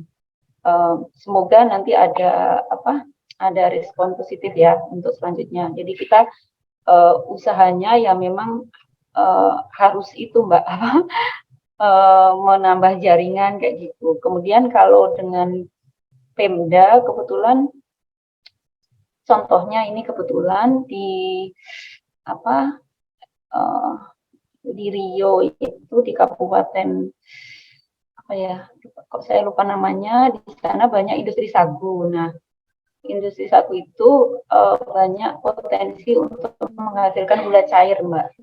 Nah, kita sekarang lagi penelitian menguji enzim kita yang amilase sama glukoamilase untuk bisa diaplikasikan ke produksi gula cair ini. Jadi nanti lagi dibandingkan dengan yang impor. Nah, nanti seandainya ini juga kita akan melanjutkan kerjasama dengan Kabupaten Meranti. Kemudian juga dengan Kabupaten, dengan Balitbang Prabu Mulih Sulawesi Selatan Palembang. Jadi di sana kebetulan banyak bukan industri, banyak produksi nanas ya. Dan nanas di sana manis, kebetulan daun nanas itu salah satu bisa dimanfaatkan untuk sumber serat yang nanti bisa di industri tekstil dan lain-lain. Nah, jadi kita kerjasama juga, dan ini lagi pengujian enzim kita ya, ada pektinase, silanase, dan ligninase. Jadi 3 enzim ini, koktail ini kita akan aplikasikan untuk deguming serat nanas. Jadi kalau seandainya nanti ini pengujian dalam tahap lab ini berhasil, nanti ya pasti akan lanjut, kita akan kebetulan kalau di Kabupaten di Balitbang Banyumulih ini sudah ada tenan perusahaan swastanya yang semoga nanti lanjut bisa lanjut untuk bisa apa ya di sana, karena di beberapa kabupaten, beberapa daerah kecamatan itu memang produksi nanasnya itu sampai ada yang ratusan hektar atau ribuan hektar. Jadi sangat potensi sekali kalau seandainya ini nanti fungsional, itu bisa enzim kita bisa diaplikasikan ke sana. Dan di BRIN sendiri ada banyak pendanaan, dan salah satunya itu ada pendanaan perusahaan berbasis riset, perusahaan pemula berbasis riset. Jadi memang target kita kalau seandainya ini nanti dari hasil uji labnya bagus, dilanjutkan untuk pengajuan proposal ke pendanaan perusahaan pemula berbasis riset. Nah, ini akan kerjasama dengan tadi mau perusahaan atau Pemda yang sudah mitra dan dari riset pendahuluannya sudah berhasil. Jadi memang Mbak, saya sendiri mungkin selama berapa puluh tahun ini targetnya ke paper sama paten ya. Jadi memang ke depannya kita, alhamdulillah enzim kita ini sudah istilahnya secara produksi sudah ada patennya semua. Jadi memang untuk mulai tahun ini itu kita memang targetnya akan mencari mitra kolaborasi yang bisa memanfaatkan enzim-enzim kita, karena kita kan ilmunya juga terbatas ya, nggak semua disiplin ilmu kita ini, jadi memang harus kolaborasi untuk bisa memanfaatkan enzim kita ini untuk mengolah biomasa baik legnoselulus maupun yang base pati untuk bisa menjadi tadi nilai tambah lagi sebagai bahan baku silos untuk nanti salah satunya bisa dimanfaatkan untuk produksi silitol. Mungkin itu ya Mbak. Panjang lebar jawabannya, mudah-mudahan bisa dipahami ya. Ya, Baik, terima kasih. Ya. Saya ini dulu ya, saya ke pertanyaan untuk Angel kok dulu. Karena tiga-tiga ya Bu ya, biar waktunya cukup. Iya, baik Mbak, silakan. Ya. Okay, so Angel, there are some questions for you. I see you have answered the question in the Q&A forum, but the participant cannot see it. So please, Okay, no problem. so please answer it directly via pertanyaan. I will read the question and please answer. Sure. Okay. The first question from Yudi Ahdian, PT SIB Tasikmalaya. Is it possible to use oligosaccharide column to analyze non-native carbohydrates such as oligosaccharide with 1.1, 1.2, 1.3 alpha or beta chains?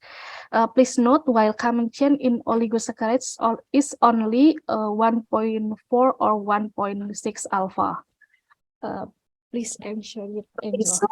So we have different kinds of columns, as I mentioned earlier, right? And basically, if let's say you're using our 87C columns, you can distinguish between the alpha beta chains. But if you are using the H columns, you will not be able to do so. So definitely some optimization is required. Oke. Begitu Mas Yudi jawaban dari Angel kok. Okay, Angel, and the second question from the same people, Yudi Ahdian from PT SIB Tasikmalaya. The question is, my understanding to analyze oligosaccharide, we must use HPX42, while for simple sugar, we must use HPX87. Is it correct? Yes, okay, so for 42%, right, means that it's actually a lower percentage of your cross-linkage, which means your larger molecular weight sugars can pass through. And then for the 87%, which has a higher percentage of a cross-linkage, this would be good once you have your samples that you want to separate into individual simple sugars. So for example, your glucose, fructose, etc. Yeah, so you're right. Okay, I get it. I think Yudi will understand. Begitu Mas Yudi jawaban dari Angel. For the third question from Habanal PT LNK, the question is there an HPLC column available in Biorate that can separate maltose and isomaltose, maltotriose and maltotriose? So I have seen, like, for example, my 87 H columns, which can be used for separation of maltose as well as maltotriose. But I will need to check specifically on the isomaltose part for you. So if you can maybe leave your contact with, say, PT Science Work later, I can actually check and get back to you again. Okay. Thank you, Angel. Then I will tune the Bunani again, and then I will go to you again. Ya, oke. Oke, Bu Nani, kita ke pertanyaan untuk Bu Nani lagi ya. Oke, pertanyaan selanjutnya dari Andika Yuda dari BRIN. Pertanyaannya adalah, Saya mempelajari oligosakarida dalam bentuk residu glikokonjugat pada jaringan hewan. Penelitian saya saat ini terbatas dalam identifikasi histologi dengan menggunakan lektin sebagai senyawa yang mengidentifikasi oligosakarida di jaringan. Apakah profil residu glikokonjugat di jaringan hewan dapat dianalisis melalui metode yang HPLC dan dilanjutkan dengan MS? Apakah sudah terdapat database online yang dapat digunakan untuk menganalisis secara bioinformatik fungsi-fungsi glikokonjugat yang teridentifikasi seperti halnya dengan protein? Baik Bu, silakan dijawab. Oh iya Mbak, makasih. Kalau yang ini kebetulan saya juga baru mau melakukan uji coba ini, kebetulan kan lagi mau uji coba in vivo di mencit ya, untuk manu oligosakarida, dan nanti juga memang, tapi saya belum melakukan Mbak. Jadi Mbak Isa punten, ini saya belum melakukan, baru mau tahun ini, terkait tadi ya untuk mengecek kandungan oligosakarida yang di jaringan gitu. Siap Bu Nani. Oke, jadi tadi Mas Andika jawaban dari Bu Nani itu karena Bu Nani masih akan melakukan, jadi mungkin pada pertemuan selanjutnya ya, kalau kita mengadakan webinar lagi boleh ditanyakan. Mungkin saat itu sudah dilakukan penelitiannya. Oke, Bu Nani. Kalau ini Mbak, kalau yang kayak apa sih ya, anti beta karoten kayak gitu ya. Kemudian kalau beta karoten kan juga kita diuji di mencet itu memang kita ekstraksi dari darahnya gitu, bisa diekstraksi darahnya. Nah, tapi kalau yang oligosakarida ini iya tadi jawabannya ya, belum mencoba ya. Oke, Bu. Oke, Bu. Oke, pertanyaan selanjutnya dari Mbak Ria Amelia dari Setikes Mitra Keluarga. Pertanyaannya adalah, Ibu, maaf sebelumnya, saya awam mengenai bidang ini. Yang ingin saya tanyakan, pada penelitian di bidang ini, jadinya apakah langkah pertama mengisolasi sumber polisakarida pada bahan alami atau mengisolasi bakteri yang memiliki kemampuan sintesis enzim? Gitu Bu pertanyaannya Bu. Oh ya, baik. Terima kasih untuk pertanyaannya Ibu Ria. Jadi tergantung tujuannya ya. Kalau memang tujuannya untuk memproduksi oligosakarida, berarti ada 3 item yang diperlukan. Yang pertama tuh substratnya, jenis oligosakaridanya dulu yang kita tentukan. Nah, dari jenis oligosakarida yang akan kita produksi itu, kita harus mencari sumber polisakarida atau sumber karbon atau sumber bahan bakunya itu dari alam itu apa. Contohnya kalau memang kita misalnya tadi ya, untuk menghasilkan silo oligosakarida, nah kita harus mencari polisakaridanya itu yang menggunakan yang mengandung silan yang dari alam. Contohnya ada bagas tebu, ada bungkil kelapa sawit, ada tanan kosong kelapa sawit, itu contohnya biomasa lokal yang banyak mengandung silan. Nah, kemudian baru tentukan metodenya untuk menghasilkan silo oligosakarida ini, apakah menggunakan enzim atau menggunakan kimia atau fisika. Kalau seandainya menggunakan enzimatis, berarti kita harus punya enzimnya, enzim silanase. Nah, enzim silanase ini ada tersedia secara komersial, ada yang bisa diproduksi dengan menggunakan mikroba.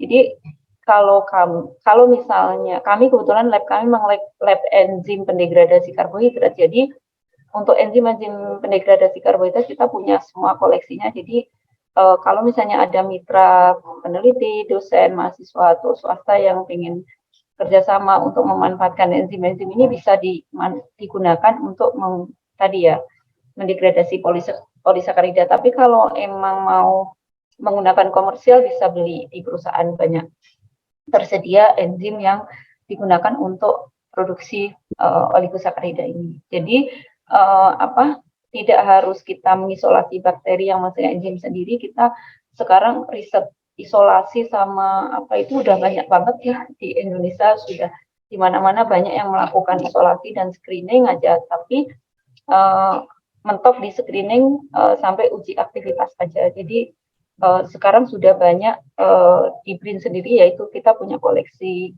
mikroba yang memang menghasilkan enzim yang aktivitasnya lumayan bagus untuk produksi oligosakarida ini. Mungkin itu ya Mbak. Siapa?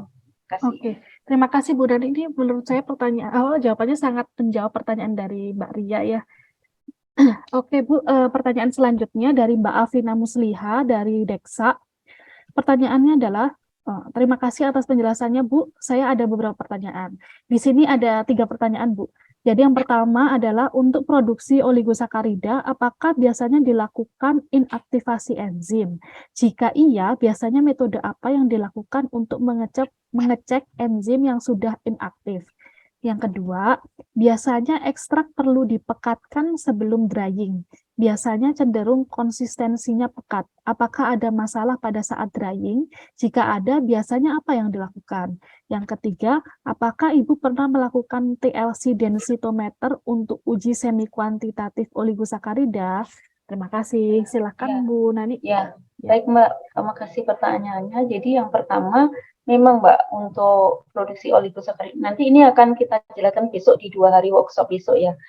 Saya akan paparkan gimana cara produksi oligosakarida ini, termasuk nanti analisa di TLC maupun HPLC-nya. Jadi untuk produksi oligosakarida ini intinya itu substrat harus dilarutkan dengan buffer yang optimum dari enzimnya. Kemudian ditambahkan enzim, biasanya untuk reaksi ini itu kita udah harus optimum dulu konsentrasi substrat, konsentrasi enzim, waktu reaksi, suhu reaksi. Nah, setelah itu baru dipanen lah. Nah, untuk sebelum panen, di inaktivasi biasanya kita di suhu 90 derajat 10 atau 15 menit. Setelah itu baru di centrifuge. Nah, oligosacaridanya itu di supernatannya. Nah, untuk pemekatan memang kita pernah melakukan itu dengan menggunakan alat apa ya, saya lupa. Jadi ada di BRIN sini ada alatnya. Jadi situ masukin di alat itu, nanti misalnya 500 cairan, 500 mili oligo bisa dipekatin misalnya jadi 100 mili atau 50 mili itu jadi kayak gulali gitu, terus lengket gitu. Nah, terus juga jadi kita tidak menggunakan itu karena sangat sulit ya waktu itu memanennya dari alatnya itu kan karena membentuk kayak gulali terus lengket gitu. Jadi kita untuk pemekatannya itu cukup dengan yang oligo cair itu kita spray dry. Nah, kita tambahkan karir itu apa ya, kayak pembawanya gitu. Jadi nanti di alat itu udah nanti hasilnya itu misalnya 1 liter oligo bisa jadi berapa produk oligo powder karir. Biasanya kita salah satunya bisa menggunakan kasein ya, kasein. Jadi kita sudah produksi juga sekarang, tapi konsentrasi kasein itu juga perlu dicek berapa persen yang kira-kira sesuai gitu biasanya. Misalnya 2%, 5% itu kita optimasi dulu. Kemudian untuk jadi tidak, kalau untuk sebetulnya nggak perlu dipekatkan, cukup cairan itu mau 1 liter 2 liter cukup ditambahkan karir. Kemudian kalau untuk TLC densitometer kita nggak pernah Mbak. Jadi kita cukup TLC biasa aja yang langsung.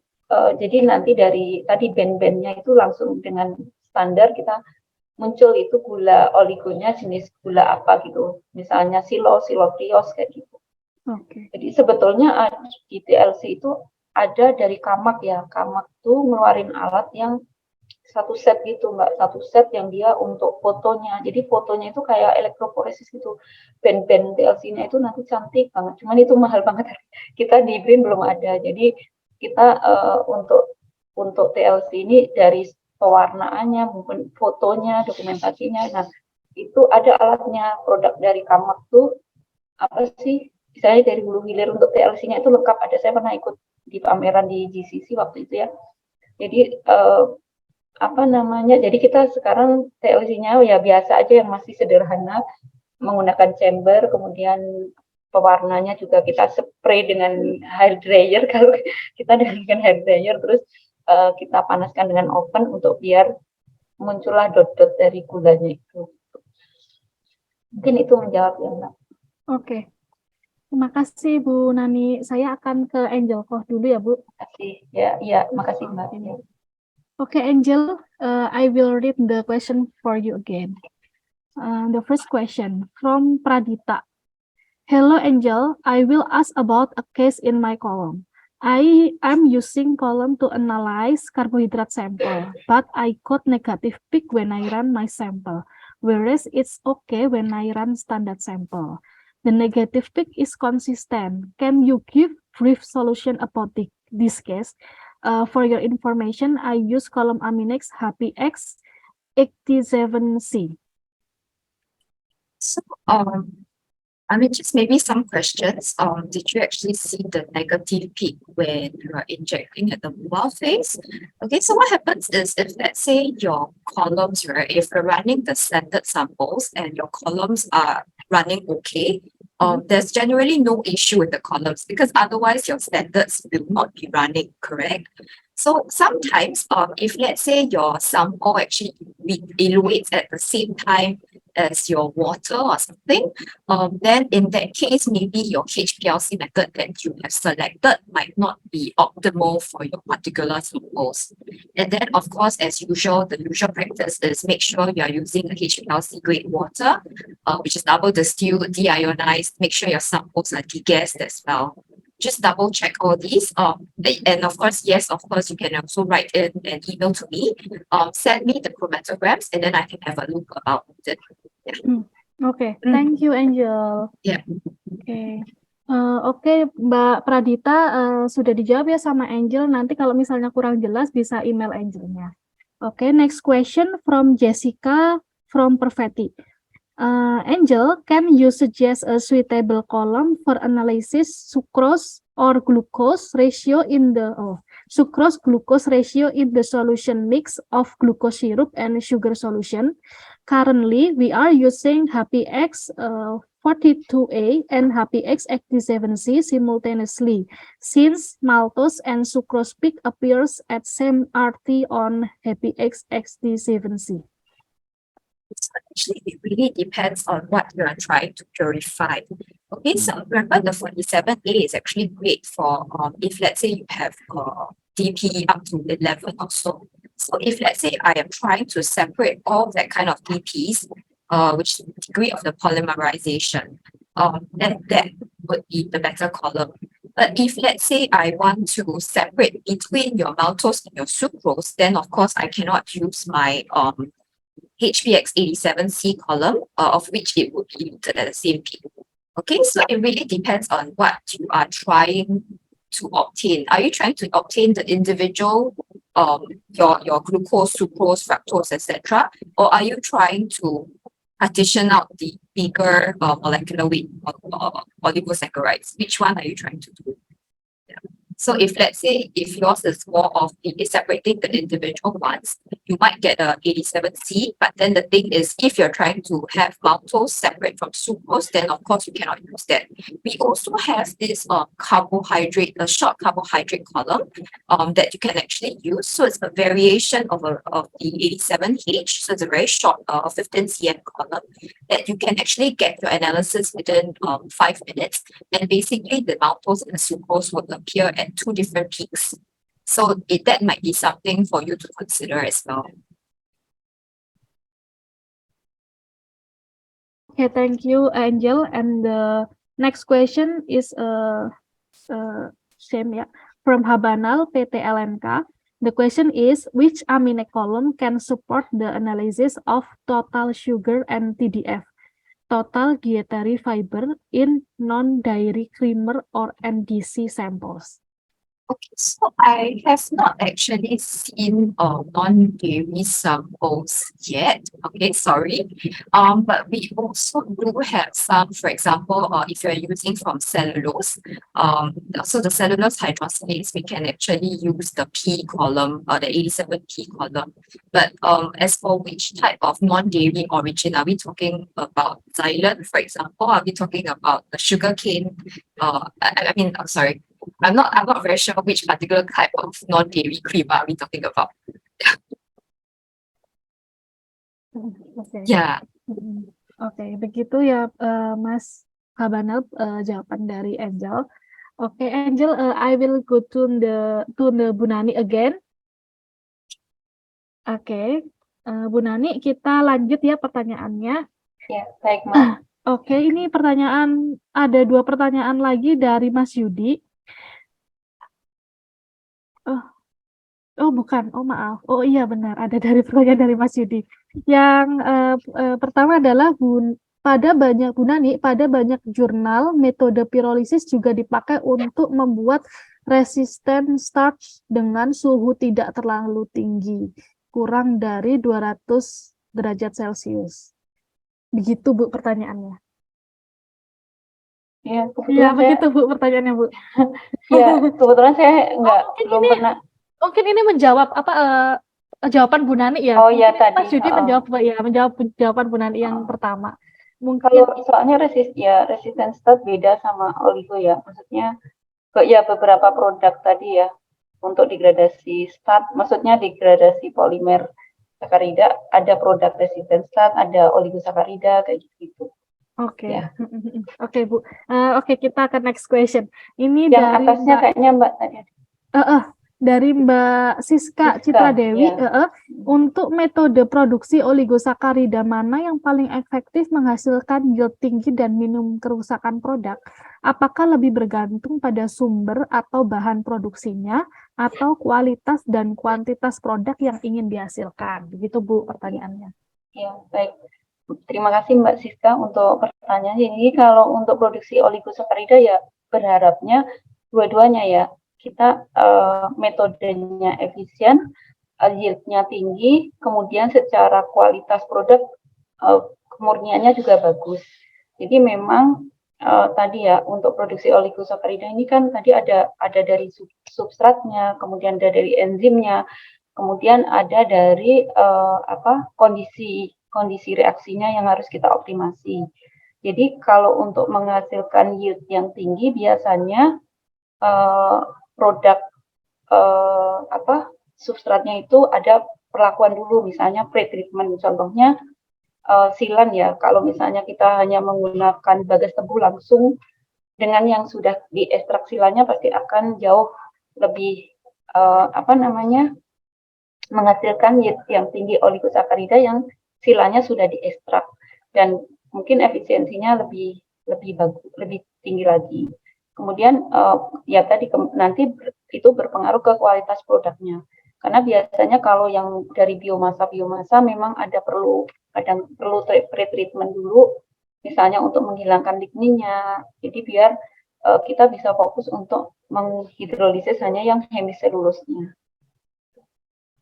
Terus kalau untuk biar mendapatkan kondisi yang bagus, yield tinggi memang kondisi reaksi itu wajib dioptimasi ya. Pengalaman jadi dari beberapa kali kita uji coba produksi memang konsentrasi enzimnya, kemudian suhu reaksinya, waktu reaksi, konsentrasi substrat itu harus dioptimasi gitu.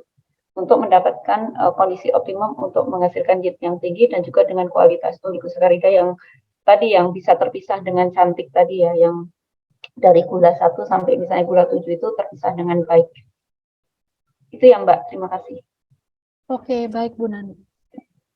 Kemudian question berikutnya Bu, dari Mbak Yani atau dari Bu Yani Ariati dari BRIN. Pertanyaannya, apakah perlu dilakukan riset yang membandingkan kualitas oligosakarida dengan asal materi yang berbeda, seperti misalnya antara oligosakarida asal PKC atau dari kolang-kaling, apakah sama? Parameternya apa? Itu Bu pertanyaannya. Oh ya, baik. Kalau untuk menentukan kualitas oligosakarida itu yang pertama jenisnya dulu ya. Biasanya kalau dari raw biomass seperti ini, misalnya dari palm kernel cake kan dia dari kelapa sawit dan itu ada kandungan selain ini misalnya untuk manu oligosakarida ya. Jadi ini ada dia mengandung manan, mungkin ada sedikit silan, ada selulose dan ada yang pektin mungkin ada sedikit. Nah, tapi kalau yang kolang-kaling ini memang ada manannya, mungkin ada selulosnya juga.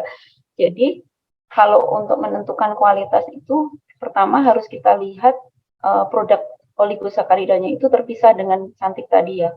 Jadi biomasa mana, material mana yang bisa menghasilkan oligosakarida dan misalnya silobios itu terpisah dengan cantik. Nah, itu salah satu parameter. Jadi kalau misalnya secara PLC tidak terpisah dengan baik, kita kan bingung ya, ini benar oligosakarida atau masih dia polisakarida kayak gitu, masih yang utuh tidak terdegrade gitu.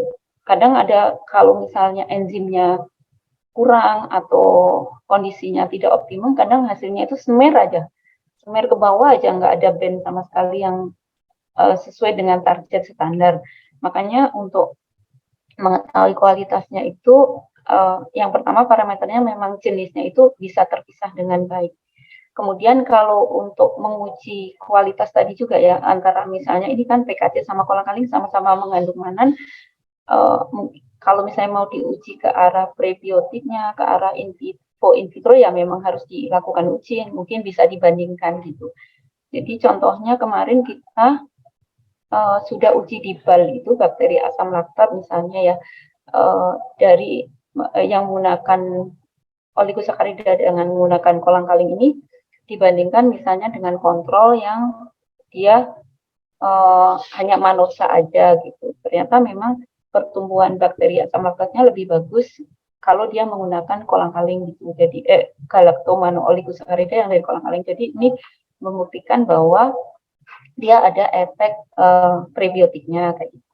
Ini contoh ya, contoh. Jadi ada beberapa parameter yang tadi yang saya sebutkan untuk mengetahui kualitas dari oligosakarida yang dihasilkan.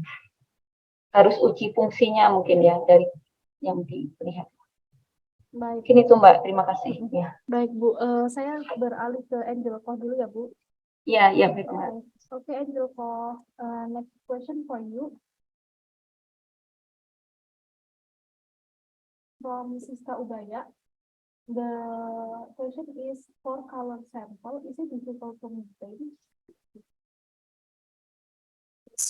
Have seen samples like, for example, alfalfa brown juice, which is used on the 87-page columns. So of course, it does cause a bit of staining in the column, but it should not affect the integrity of the columns, the efficiency of all the resins to bind. Yeah. Okay. Yeah. Okay, thank you, Angel. The next question is from Hafiz Arkan, PT Dexa Medica. Permission to ask how to extend the lifetime of the NH2 column. In the lab, we are developing a method for FOS and Celobios using HPLC RI. But many NH2 column, boost performance is always decreasing and the retention time is shifting to become shorter. Apart from that, what is the best way to treat a new NH2 column whose performance cannot be as good as a column that is often used in the lab? Thank you. Okay, so I think you've seen the graph earlier that basically for MNX columns, even after the first injection versus after 200 injections, all your retention times or your peaks are generally maintained. We do have customers that use beyond that 200 injections as well. But of course, we tell them to monitor accordingly. If let's say your samples are very important for industry standards, then, of course, set a guideline for you to change the column. But in any case, usually if let's say you're doing the normal phase, what we recommend is actually to reverse the flow direction. So you actually backwash the column at a very low flow rate, say like 0.1 mil per minute, and then you wash it for say about 4 hours or so, using the particular cleaning solvent that we have recommended as per the column. So usually the cleaning columns have a bit of acetonitrile inside, and basically you need to wash the column enough. And then after you wash off the column, we also have a recommended regenerating solvent as well. Okay, so the regenerating solvent, it varies from column to column, but for example, it can be the diluted sulfuric acid. So then thereafter, if everything has been washed off and regenerated, then you can actually proceed on with your experiments as usual. Yeah. Okay. Thank you, Angel. The next question is from Yudi Ahdian, PT SIB Tasikmalaya. The question is, why in duplo or triple analysis to the same sample, frequently we found different quantitative at percentage as well as qualitative result? I think you are referring to probably the chromatograms that I have shared earlier. So chromatograms actually belong to different starting samples. So different starting samples would definitely have different percentages of your sugars that you're trying to measure. So it's not that they are different. It's not that they're the same sample and produce different results. Okay. Yeah. Okay. And again, from Mr. Yudi, any criteria of safe sample that can protect the column? Please note that so far we only use EZ, electroconductivity specification. How about pH and color? So I think I mentioned earlier that I Yep. have not seen any particular guidelines for the color of the sample itself.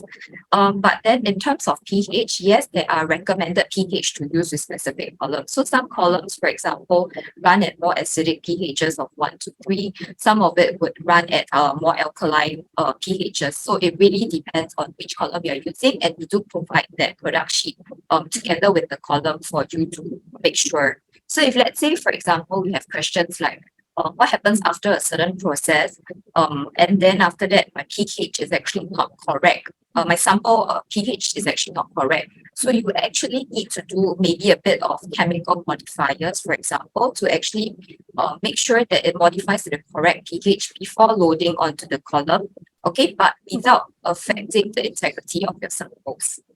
Oke, oke. Mungkin Pak Yudi juga bisa nanti melihat rekomendasi pH yang sesuai untuk kolomnya di webnya Biored, itu ada. Nanti di bagian literatur, kemudian pilih nanti buletin gitu ya. Oke, Angel, the last question for you from Habanal.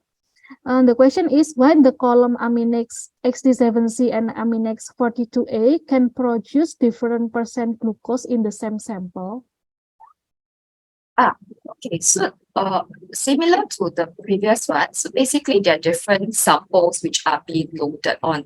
So if let's say your A columns are good for the higher molecular weights one, right? Definitely my glucose, which is just a monosaccharide, would be eluted right at the end.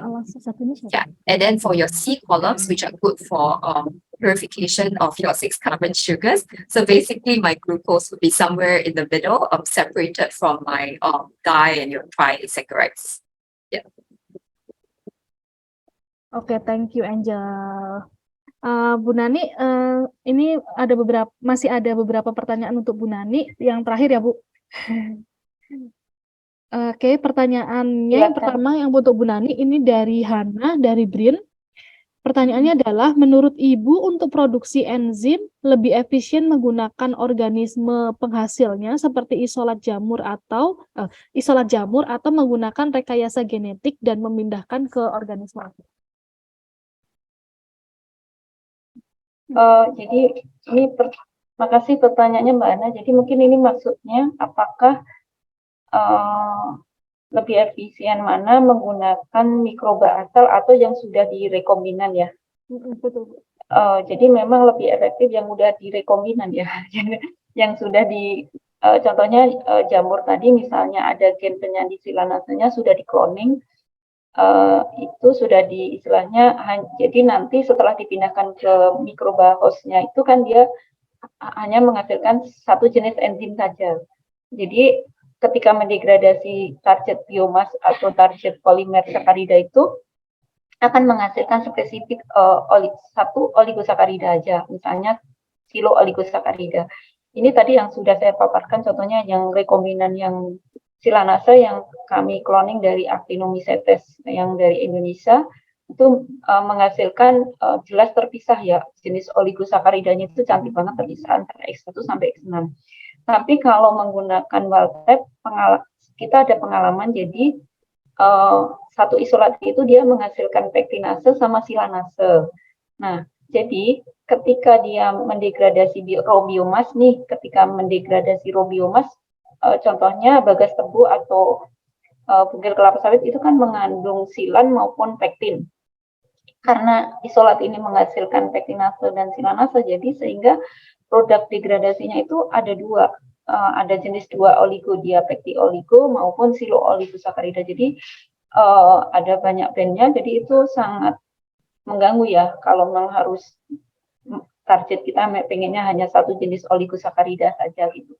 Jadi jelas efektif harus direkayasa genetika, dan kita memang sedang mengerjakan juga tahun ini, kita lagi cloning juga yang pektinase, yang amilase juga alhamdulillah udah dapat pendanaan dari rumah program yang ORHL, kemudian yang silanase kita juga lagi proses ekspresi di Bacillus subtilis. Jadi memang akan lebih efisien tadi ya Mbak, dengan rekayasa genetika. Aktivitas enzimnya juga lebih tinggi dan spesifik hanya satu jenis enzim gitu. Karena kalau satu mikroba itu memang kalau masih wild type bisa jadi dia menghasilkan nggak hanya satu jenis enzim, bisa 2 atau 3. Mungkin itu ya Mbak, makasih. Oke, Bu Nani. Nah, ini sebenarnya masih ada pertanyaan, tapi bisa saya jawab ya.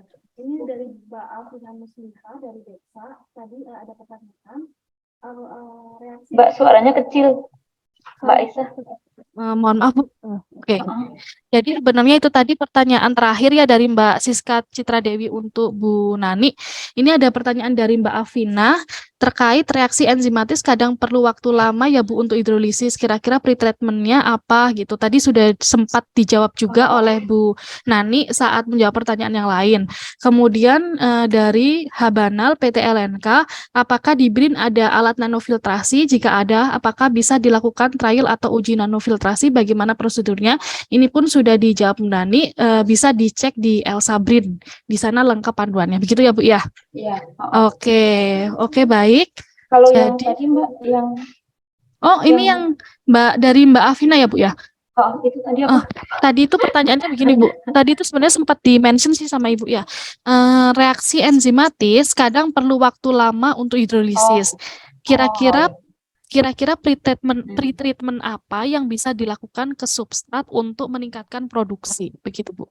Oh ya, kalau reaksi enzim biasanya kita ini sih 1 jam juga udah ada. Kalau enzimnya bagus ya, 1 jam itu udah langsung terdegrade. Malah rata-rata biasanya kita kalau produksi oligosakarida dengan enzim itu hanya 4 jam, 8 jam itu udah yang paling tinggi. Tapi tergantung juga, kadang ada yang sampai 72 jam, tapi dia bisa mendapatkan misalnya yang gula ke-7 kayak gitu.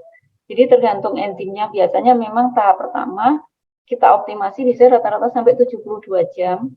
Kemudian nanti kita sampling. Nah, dari hasil TLC-nya dulu nanti kita lihat kalau emang 1 jam udah produknya sama dengan 4 jam, ya udah kita yang 1 jam kita panen.